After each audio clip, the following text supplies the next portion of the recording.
আগের পর্বটি যারা যারা দেখনি তাদের সকলের কাছে হাত জোর করে অনুরোধ, অবশ্যই দয়া করে আগের পর্বটি দেখে নিও, তাহলে এই পর্বটি বুঝতে সুবিধে হবে।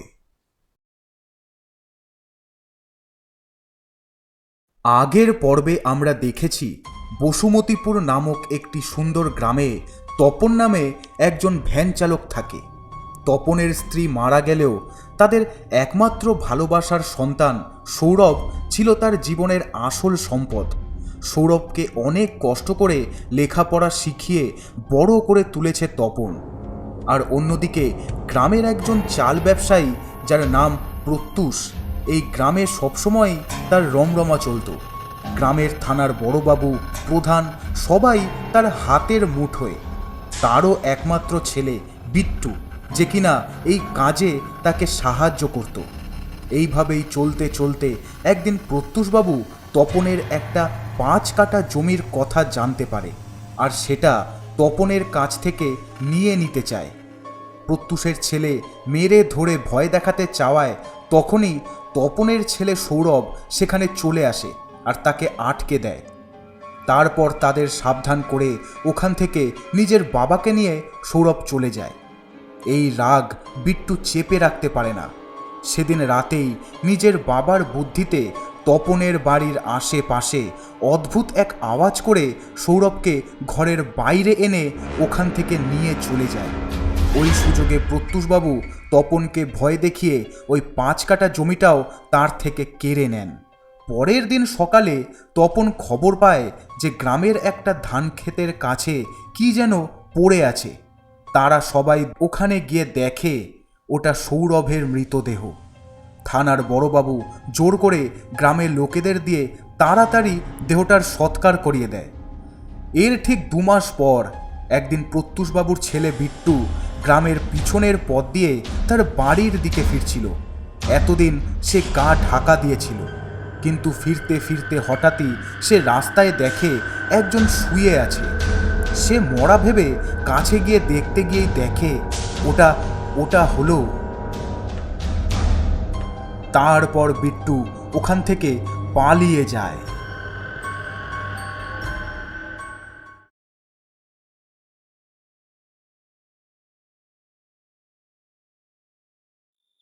কোনো রকমে ছুটতে ছুটতে বিট্টু তার বাড়ির সামনে এসে পৌঁছায়। এতক্ষণ জোরে জোরে দৌড়ে তার শরীরে আর শক্তি নেই। বাবা, বাবা তাড়াতাড়ি দরজাটা খোলো, বাবা, বাবা। কি রে, তুই এরকম করছিস কেন? আয় আয় আয়, ভেতরে আয়।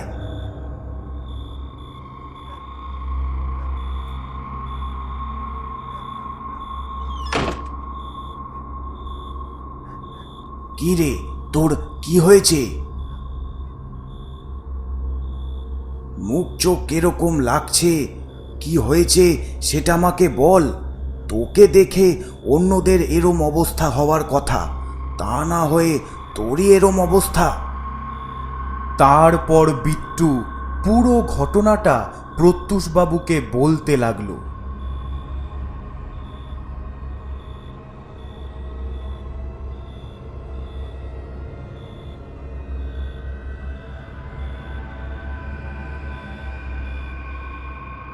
তোর কথা শুনে হাসবো না রাগ করবো সেটাই বুঝতে পারছি না। নেশার কিছু খেয়েছিস নাকি, যে এরকম উল্টোপাল্টা জিনিস দেখেছিস? হ্যাঁ, উল্টোপাল্টা জিনিস? তা নয় তো কি। ওই বেটা কবে পটল তুলেছে, আর ওটাকেই কিনা তুই আজ আসার সময় দেখেছিস, তাও আবার ভয়ঙ্কর রূপে। হ্যাঁ, যত সব, ওই সব তোর চোখের ভুল। এখন এসব মাথা থেকে ছেড়ে যা, হাত মুখ ধুয়ে খাবার খেয়ে নে, ঢাকা দেওয়া আছে। ভাগ্যিস তোর মা জেগে নেই, ঘুমিয়ে পড়েছে, না হলে উনিও আবার পাগলামো শুরু করতো। যা, খেয়ে দে, শুয়ে পড়। কাল সকাল সকাল গোডাউনে আমার সঙ্গে যাবি, আবার নতুন করে কাজ শুরু করতে হবে। যা যা।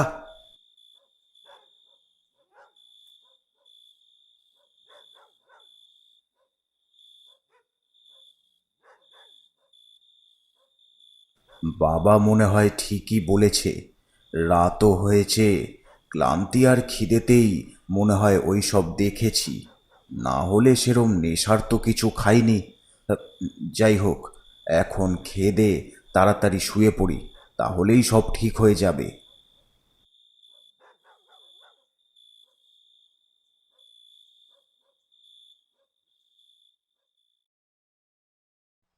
পরের দিন সকালে বিট্টুও তার বাবার সাথে গোডাউনে এসেছে।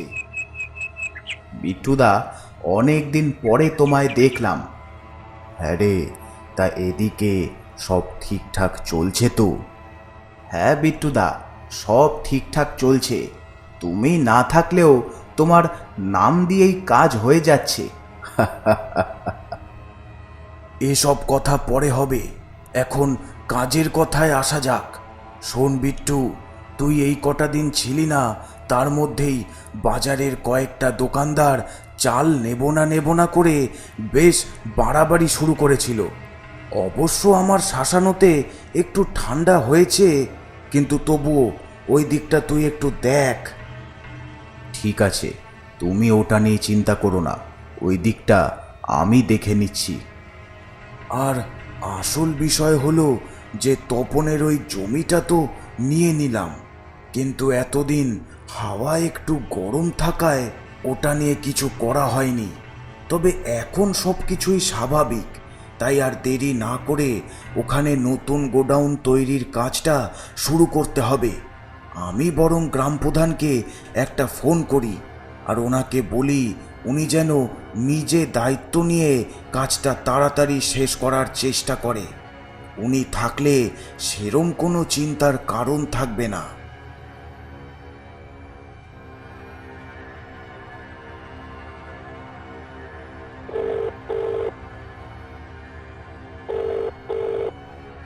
আরে প্রত্যুষ বাবু যে, বলুন কি খবর?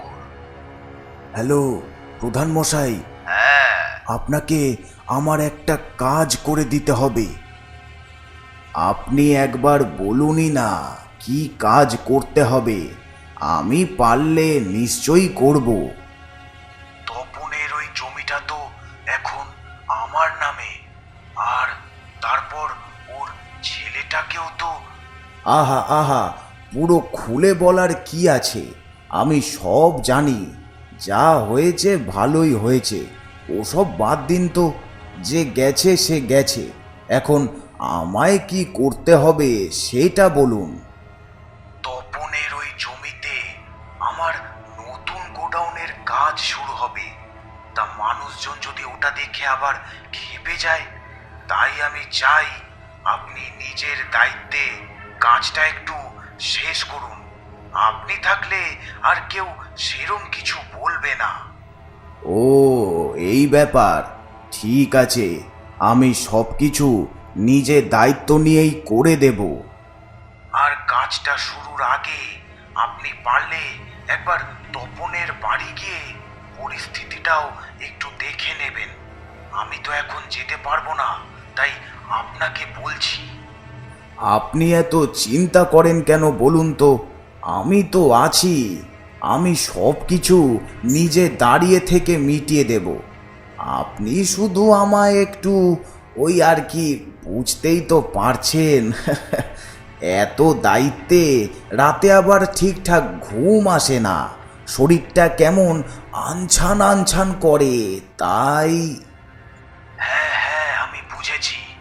আপনার যতটা লাগবে আপনি ততটাই পাবেন, শুধু আমার কাজটা হওয়া চাই। কাল থেকেই কাজটা শুরু হবে, ঠিক আছে? হ্যাঁ হ্যাঁ হ্যাঁ, তাহলে তো আর কোনো সমস্যাই রইল না, সব কাজ হয়ে যাবে, ঠিক আছে, রাখছি। তুমি অত ভালো জমিটা পেয়ে গেলে আর আমায় কিছু দেবে না, তা তো হবে না বাবা।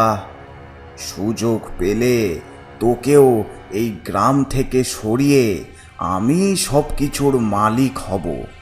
তাছাড়া তপনের ঘরখানাও খারাপ না, ওটা দেখি নেওয়া যায় কি না। তপনকে না হয় রাস্তার ধারে কোথাও একটা জায়গা দিয়ে দেব, এখন তো ওর ছেলেটাও নেই, কাজটা বেশ সহজই হবে। হ্যাঁ, না যাই, গিয়ে দেখি তপন বেটা কি করেটা কি এখন।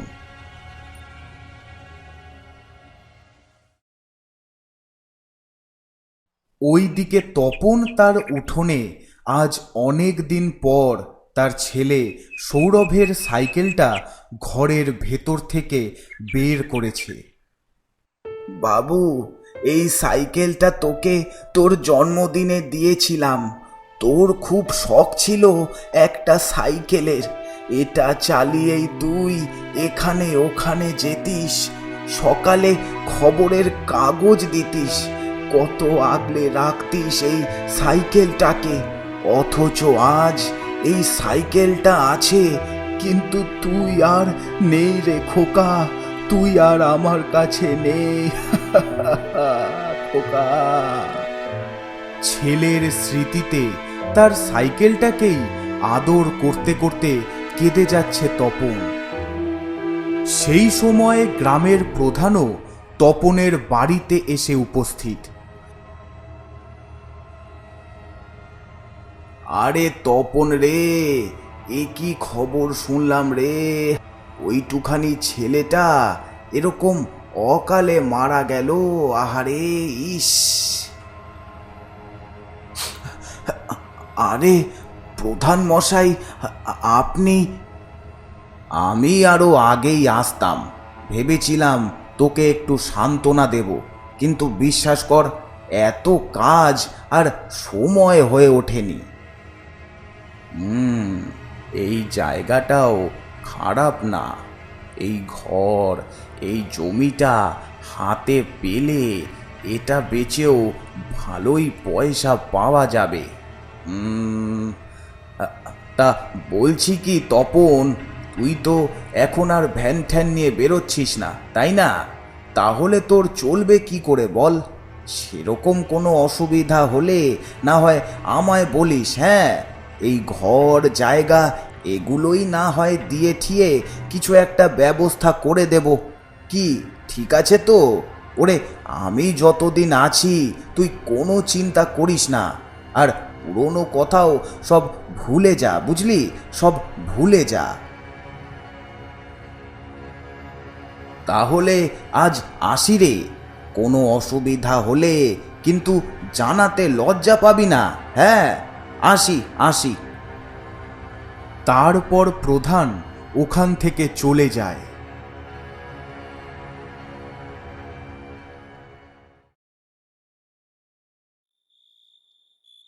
ওই দিন রাতেই, ঘড়িতে সময় তখন রাত 11:30।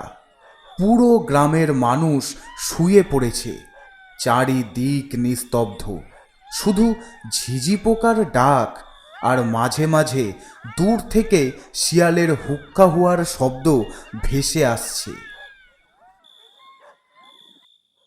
কিন্তু প্রধান মশাই তখনও ঘুমোননি।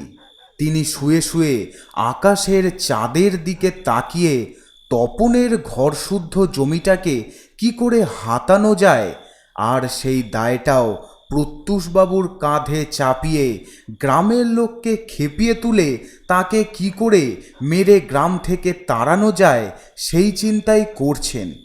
পুরো বাড়িতে প্রধানমশাই শুধু একাই আছেন। ওনার স্ত্রী আর মেয়ে বাপের বাড়ি গেছে। ওই তপন এমনি মরা, ওকে ওই ঘর বাড়ি থেকে উৎখাত করা খুব একটা জটিল কিছু না, ও ঠিক হয়ে যাবে। তখনই জানলা দিয়ে কিসের যেন একটা ছায়া প্রধানের মুখের ওপর এসে পড়ে, আর তিনি ওই দিকে তাকাতেই দেখেন একটা কালো ছায়া গাছের ফাঁক থেকে তার দিকে তাকিয়েই হাসছে।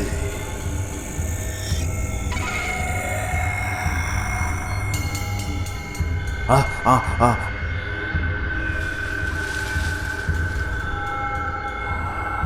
ওটা কি ছিল? কোনো হনুমান? না না, তা কি করে হবে? অনুমান না, জিনিসটা অনেক বিকট দেখতে ছিল। কিরকম ভাবে দাঁত বের করে হাসছিল। নাকি আমি ভুল দেখলাম? না, আর রাত জাগবো না, তাড়াতাড়ি শুয়ে পড়ি। কাল সকালে আবার তপনের জমিতে, ও না, প্রত্যুষবাবুর জমিতে কাজের তদারকি করতে যেতে হবে। কিরকম যেন একটা আওয়াজ হচ্ছে। এটা কিসের আওয়াজ?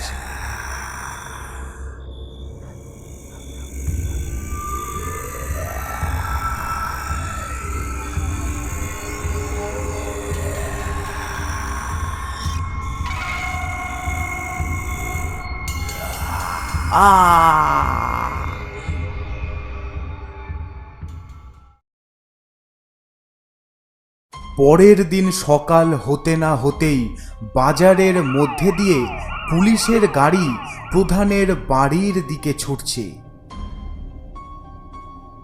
প্রধানের বাড়ির সামনে তখন লোকের ভিড়। ওনার স্ত্রী আর মেয়েকেও খবর পাঠানো হয়েছে, ওনারাও খুব তাড়াতাড়ি এসে পড়বেন। কি হলো বলো তো? হঠাৎ করে প্রধান মশাই এভাবে মারা গেলেন? মারা যাননি, ওনাকে মারা হয়েছে। শুনছো না মানুষজন কি বলা বলি করছে? প্রত্যুষবাবুও তো এসেছে, ভেতরে গেছে, আর থানার বড়বাবুও তো ভেতরেই আছে। আমার কি মনে হয় জানো তো, ওই প্রত্যুষবাবুই এই কাজটা করেছে। নিশ্চয়ই কোনো রাগ ছিল। আরে আমি তো ভেতরে গিয়ে দেখেছি, অবস্থা খুবই ভয়ঙ্কর।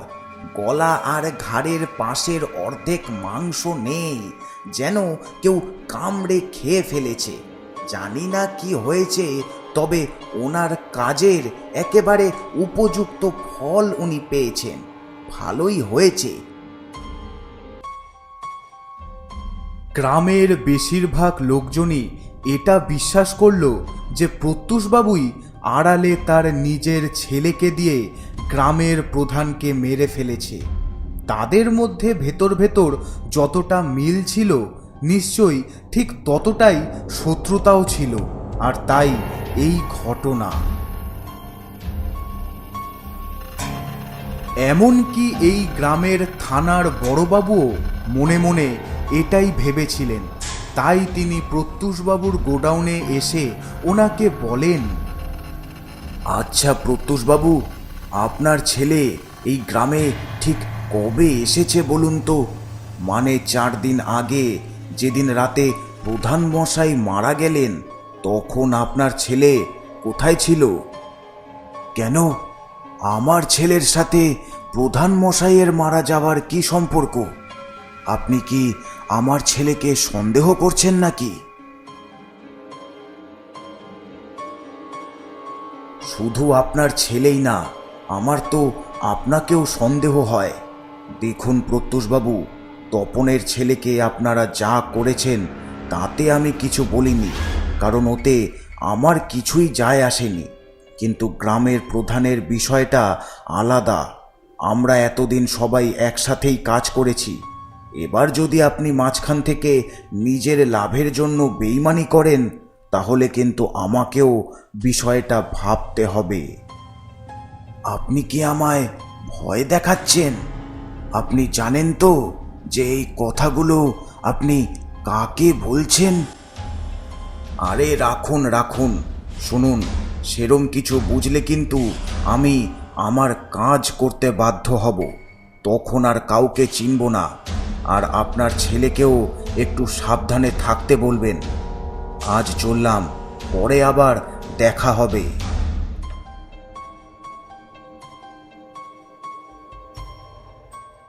উনি কি আমাদের ধমকি দিয়ে গেলেন?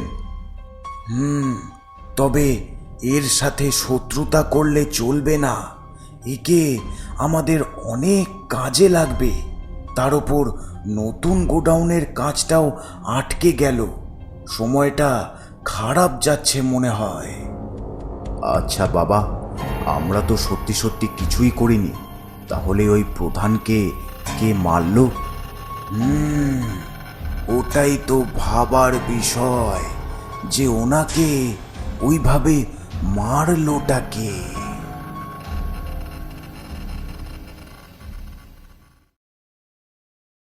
ওই দিন রাতে, সময় রাত 10:30, চাঁদের আলোয় আশপাশ হালকা হালকা দৃশ্যমান।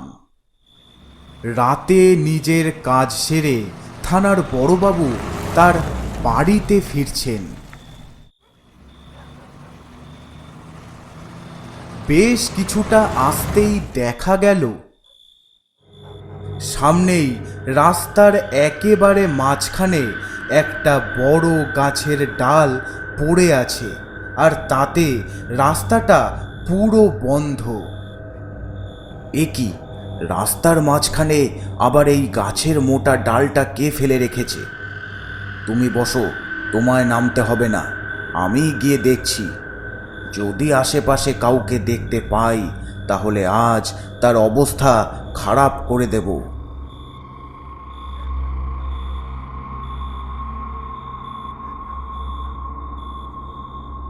তারপর বড়বাবু সামনে হেঁটে এগিয়ে গেলেন।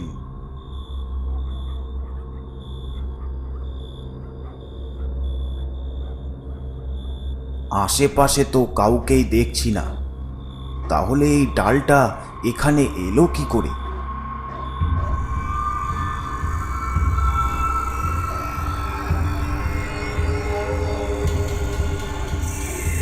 আশেপাশে আর কেউ থাকবে কি করে? ওই ডালটা তো ওখানে আমি রেখেছি।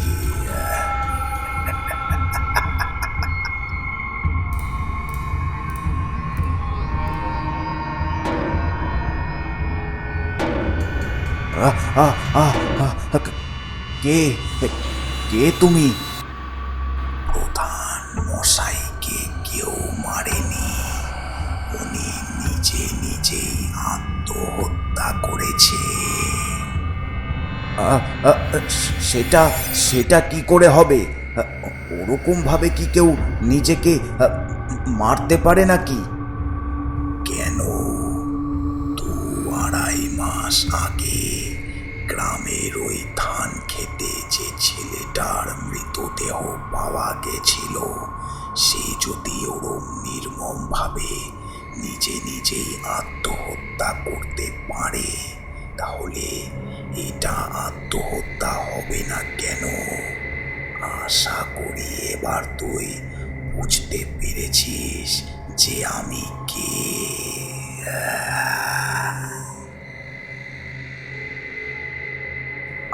আজ আরেকজনও আত্মহত্যা করবে, আর সেটা হলো তুই।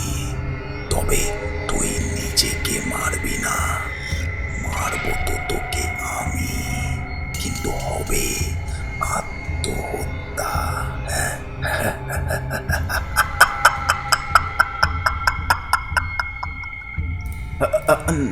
না না না, আমাকে ছেড়ে দাও, আমার ভুল হয়ে গেছে, আর হবে না, আমায় মেরো না।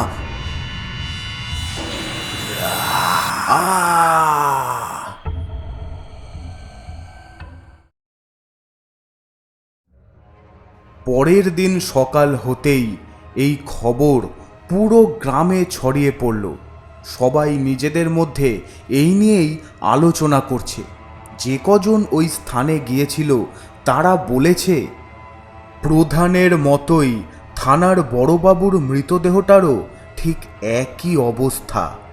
গলা আর ঘাড়ের পাশ থেকে অর্ধেক মাংস নেই, যেন কেউ কামড়ে বাদ দিয়ে দিয়েছে। মাধবের দোকানের সামনে বাবলু আর মাধবের মধ্যে কথা হচ্ছে। কি হচ্ছে বলো তো? হঠাৎ করে এটা কি শুরু হলো? পর পর এরকম নৃশংসভাবে দুজন মারা গেল। কি হচ্ছে বুঝতে পারছো না? মারা গেল না, মেরে ফেলা হলো বলো। ওই বদমাস প্রত্যুষ আর ওর ছেলেই এই সব ঘটনা ঘটাচ্ছে। নিশ্চয়ই কোনো কিছু নিয়ে ঝামেলা লেগেছিল, তাই নিজের রাস্তা পরিষ্কার করছে। তাই বলে একজন পুলিশ অফিসারকে মেরে ফেলবে?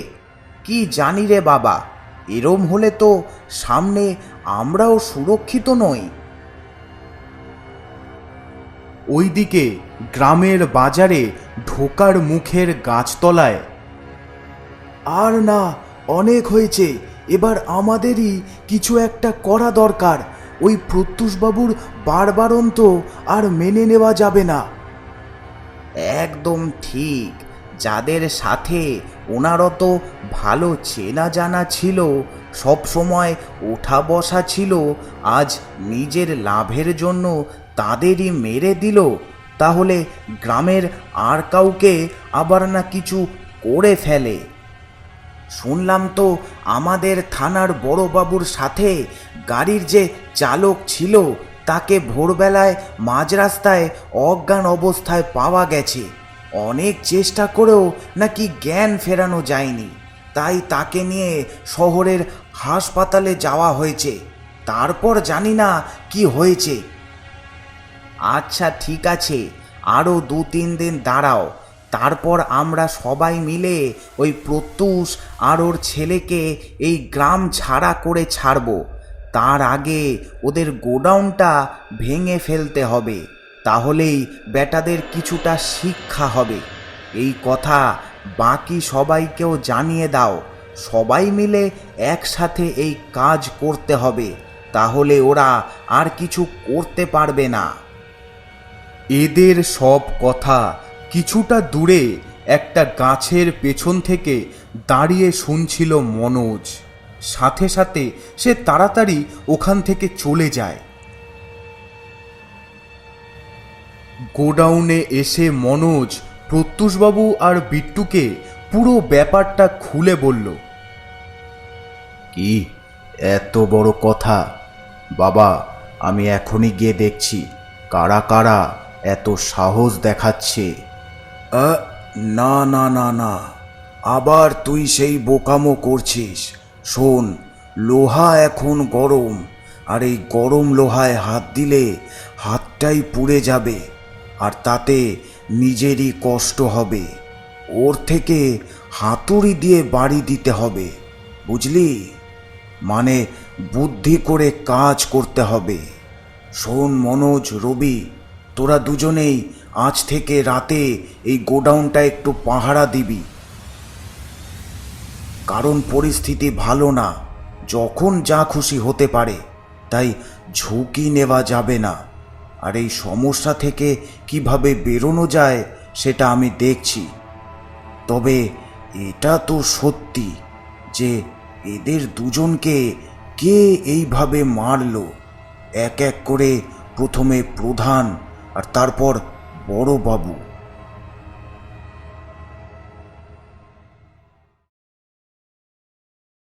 রাত হয়েছে। প্রতিদিনের মতো আজও রাস্তাঘাট ফাঁকা, চারিদিক নিস্তব্ধ। কথা মতো সন্ধ্যের কিছুক্ষণ পর থেকেই মনোজ আর রবি প্রত্যুষবাবুর গোডাউনের সামনে এসে দাঁড়িয়ে গোডাউনটা পাহারা দিচ্ছে। বাপরে, দাঁড়িয়ে দাঁড়িয়ে কোমর ধরে গেল। অনেকক্ষণ ধরেই তো দাঁড়িয়ে আছি, কিন্তু এখনো তো কিছুই হলো না। কেউ তো এলোও না, আর মনে হয় না কিছু হবে। শুধু শুধু দাঁড়িয়ে দাঁড়িয়ে মশার কামড় খাচ্ছি। আহ আহ, ঘুমও পাচ্ছে। তুই আর হাই তুলিস না, এমনিতে আমার নিজেরই ঘুম পাচ্ছে। তোর হাই তোলা দেখে আমারও হাই। এই রে, আহ, আহ। এই দেখ, দেখেছিস? বললাম না। যত কষ্ট আমাদের, আর ওইদিকে বাবা আর ছেলে ঘরের মধ্যে আরাম করে শুয়ে নিশ্চিন্তে ঘুমাচ্ছে। হ্যাঁ, এটা একদম ঠিকই বলেছিস। কি আর করব, কিছু তো করারও নেই, এটাই আছে কপালে। এই বলছি, আমার না একটু ইয়ে পেয়েছে। আমি একটু ওই দিকটা থেকে আসছি, তুই ততক্ষণ দাঁড়া। হ্যাঁ হ্যাঁ হ্যাঁ হ্যাঁ, যা যা যা।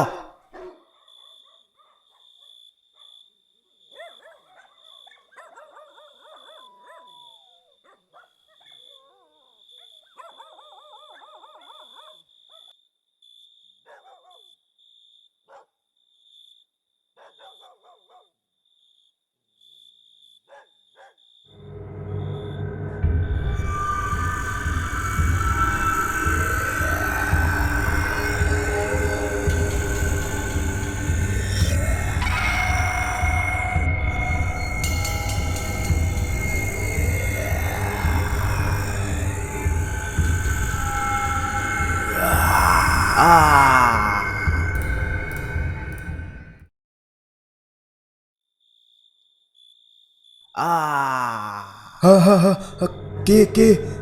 কিসের আওয়াজ? কিসের আওয়াজ? এটা তো মনে হলো মনোজের আওয়াজ, কিন্তু ওর আবার কি হলো? এরকম করে চিল্লালো কেন? একবার কি যাব, গিয়ে দেখব?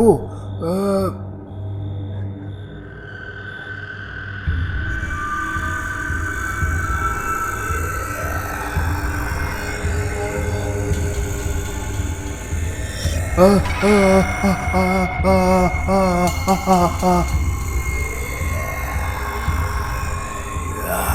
আহ।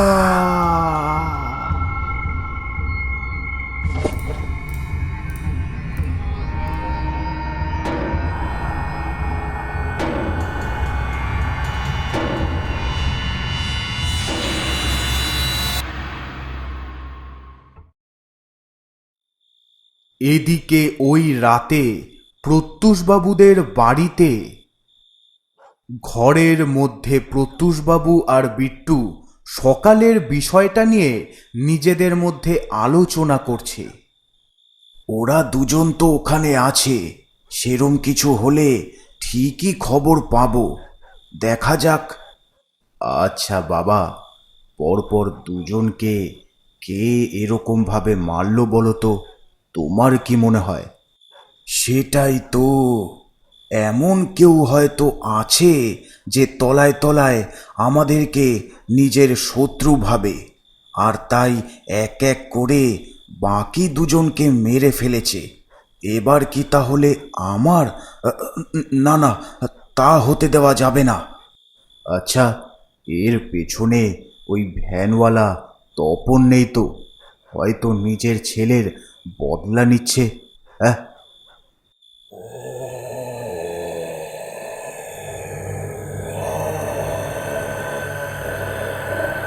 হঠাৎ তখনই প্রত্যুষবাবুর বাড়ির আশপাশ থেকে একটা ভয়ঙ্কর ও অদ্ভুত রকমের আওয়াজ ভেসে উঠল। এটা এটা কিসের আওয়াজ? এটা কিসের আওয়াজ? কি কি কি কি জানি, আমি তো নিজেও জানি না। আওয়াজটা খুব চেনা চেনা লাগছে, কিন্তু আওয়াজটা তো আমাদের বাড়ির আশপাশ থেকেই আসছে। আওয়াজটা প্রত্যুষবাবুর বাড়ির আশেপাশে হলেও গ্রামের বেশ কিছু জায়গায় তা শোনা যাচ্ছে।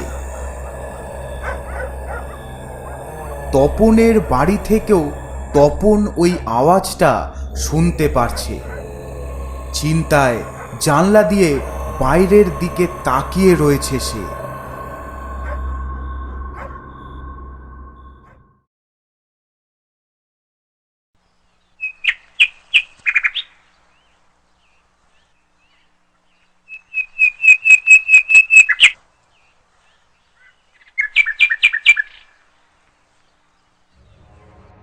পরের দিন সকালে প্রত্যুষবাবুর গোডাউনের সামনে গ্রামের লোকের ভিড়।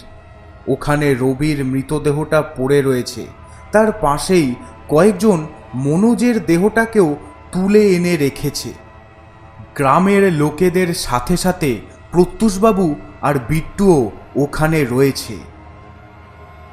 এই দুজনের মৃতদেহ দেখে গ্রামের কেউই আর প্রত্যুষবাবু ও বিট্টুর ওপর সন্দেহ করছে না, কারণ তারা নিশ্চয়ই নিজেদের লোককেই মারবে না।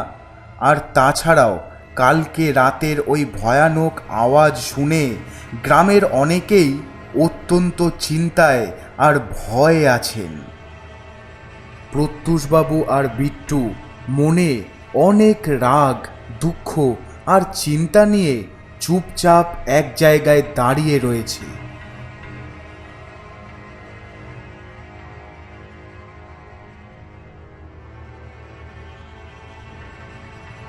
ওইদিকে তপনের কাছেও এই সব খবর পৌঁছে গেছিল। হরেনের মুখ থেকে এই কয়েকদিনের সমস্ত ঘটনা শুনে তপন মুখে আর কিছুই বলে না, সে ভেতর ভেতর স্তম্ভিত হয়ে যায়।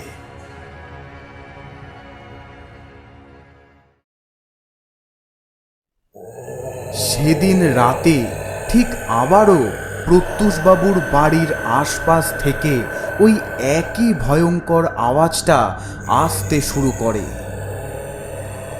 আজ আজ আবার ওই আওয়াজটা আসছে। হ্যাঁ, তাই তো, নিশ্চয়ই কেউ আমাদের সাথে বদমাশি করছে। মনে আছে যেরমটা আমরা ওই তপন আর ওর ছেলের সাথে করেছিলাম? আর নয়তো যে এই খুনগুলো করেছে সেই হয়তো এরকম আওয়াজ করছে।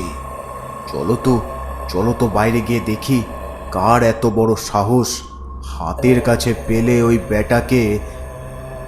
হ্যাঁ হ্যাঁ, চল চল।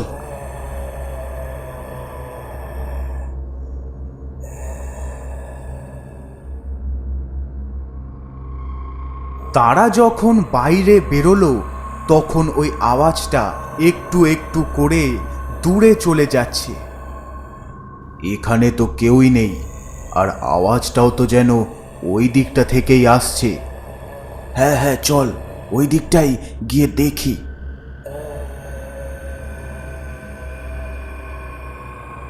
তারপর প্রত্যুষবাবু আর বিট্টু সেই আওয়াজকে অনুসরণ করে গ্রামের পূর্ব দিকে যেতে থাকে। কিছুটা এগোতেই ওদের দেখা হলো গ্রামের তান্ত্রিক অর্থাৎ ভবানন্দ তান্ত্রিকের সাথে। ওই আওয়াজকে অনুসরণ করে যাচ্ছ বুঝি? আরে ভবানন্দ তান্ত্রিক, আপনি এই সময়? আমি একটু পশ্চিমের ওই শ্মশানটাতে যাব, কিন্তু তোমরা ওই আওয়াজের পিছন করো না। ওটা যে সে আওয়াজ না, ওটা হলো এক ভয়ঙ্কর পিশাচের ডাক। ওটার পেছন করা মানে সাক্ষাৎ মৃত্যু। এই কথাটা বলেই ভবানন্দ তান্ত্রিক ওখান থেকে চলে গেলেন। এই তান্ত্রিক কি বলল বাবা? পিশাচ? তাহলে আমি সেদিন রাতে যাকে দেখেছিলাম সেই? আরে ধুর, ওই সব কিচ্ছু না। এগুলো হলো এসব তান্ত্রিকদের মানুষকে ঠকানোর ছল, মানুষকে ভয় দেখিয়ে টাকা চাওয়া। এটা কোনো পিশাচের কাজ নয়, এটা মানুষের কাজ। আর এই রাস্তাটাও তো তপনদের বাড়ির দিকেই যাচ্ছে। সন্দেহ হচ্ছে যে এসবের পেছনে আবার ও নেই তো। হ্যাঁ, ঠিকই বলেছ। চলো, আজ সেরম কিছু বুঝলে ওই তপনেরও সময় শেষ করে দেব। আমাদের সাথে লাগা, চলো।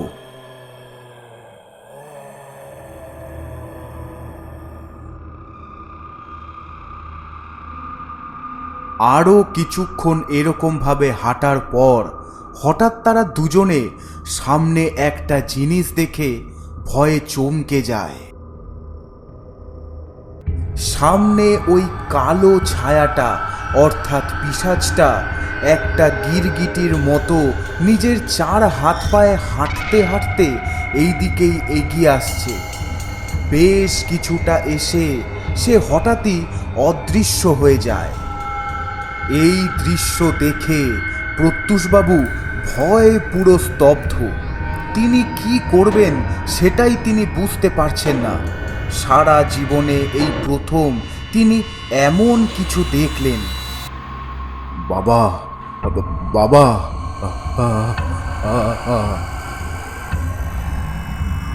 বাবা, এই সেই, আমি এটার কথাই বলেছিলাম। আমায় বাঁচাও, আমায় বাঁচাও বাবা।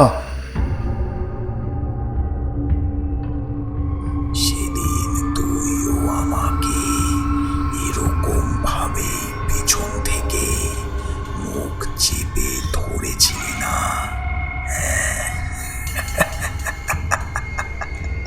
না না না না না না।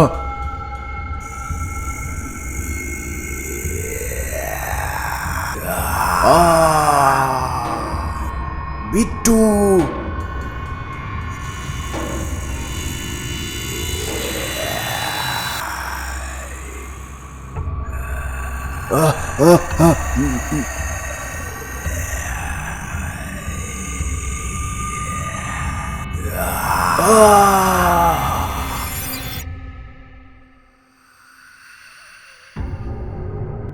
যখন শুনলাম কে যেন গ্রামের প্রধান বড়বাবু আর প্রত্যুষবাবুর দুই কর্মীকে মেরে ফেলেছে, তাও আবার খুব নির্মমভাবে, কিন্তু কে মেরেছে সেটা কেউ জানে না। তারপর যখন কালকে রাতে আর আজকে রাতে ওই ভয়ঙ্কর আওয়াজটা শুনলাম, তখনই বুঝতে পারলাম যে কে এই কাজগুলো করেছে। তখনই আমার মনে পড়ল তোর বলা সেই দিনের কথা। বাবা, তোমরা সবাই এত ভয় পাও বলেই আজ ওরা আরও পেয়ে বসেছে। এই পুরো গ্রাম ওদেরকে ভয় পেতে পারে, তবে আমি পাই না। এই সব অন্যায়ের শাস্তি একদিন না একদিন আমি ওদের দেবই, সে জীবিতই হই বা মৃত। আমি জানতাম বাবু, এটা তুই এদের শাস্তি দিয়েছিস। আমার কাজ শেষ বাবা, এবার আমার মুক্তি। আমায় যেতে হবে, তুমি ভালো থেকো।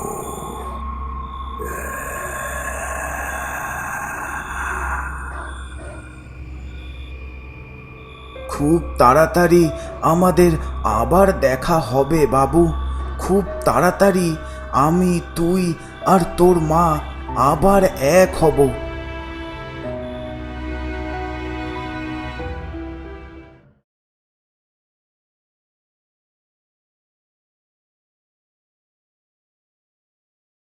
তারপর থেকে 1 মাস কেটে গেছে। আস্তে আস্তে গ্রাম আবার স্বাভাবিক হয়ে উঠেছে। এখন কেউ আর প্রত্যুষবাবু, তার ছেলে বিট্টু, গ্রামের প্রধান কিংবা থানার বড়বাবু, এদের কাউকেই ভয় পেয়ে চলে না। মানুষজন খেটে আনন্দে রোজগার করে খায়। নতুন প্রধান আর বড়বাবুও আসেন।